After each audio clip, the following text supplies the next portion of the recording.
3.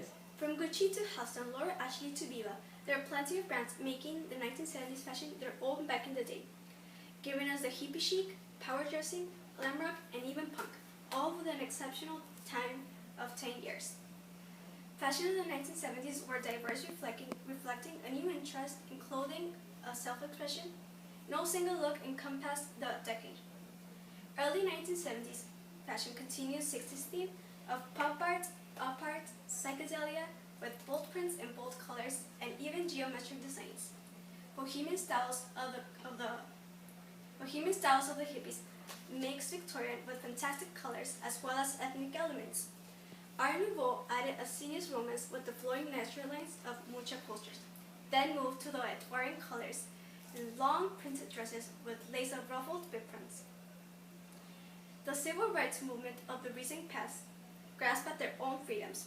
Women's liberation loosened their structures of uncomfortable garments and women's war in general.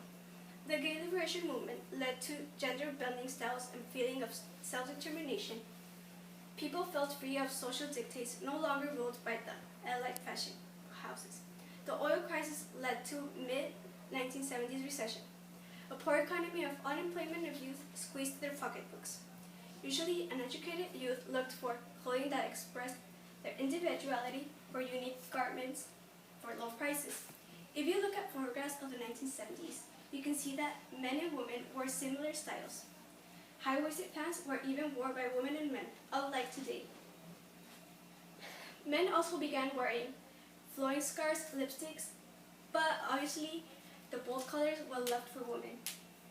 Usually, it is stated in Vogue that in Tim Curry's Vampires film in 1970s, Rocky Horror Picture Show introduced a charmingly shocking new look, and it took androgyny to a new level in an iconic form of glamour.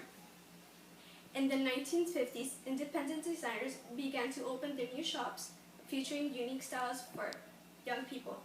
By the 1960s, these designers helped London become a fashion hub. In Vienna, it is stated that Viva opened in the late 1950s after an initial run as a mail-order business. Her target shoppers were girls with big heads and small bodies. John Bates said that he was influenced by pop art and op art to make geometric shapes in his stretchy jerseys. In the documentary Fashion Through the Years, it is stated that Elsie Clark designed the stage for the Beatles, Mick Jagger, and Liza Minnelli. The 1970s brought forward many looks of the 1960s. A wide range of mixed styles made personal choices fashionable and changing the world of fashion forever. Men and women were no longer headed in for a particular style. The Bohemian concept itself as work of the art, integrating garments and mixtures of patterns, colors. But the self-interest of the 1970s created a concept of narcissism that led the writer Tom Wolfe to call the 1970s the me generation. Thank you.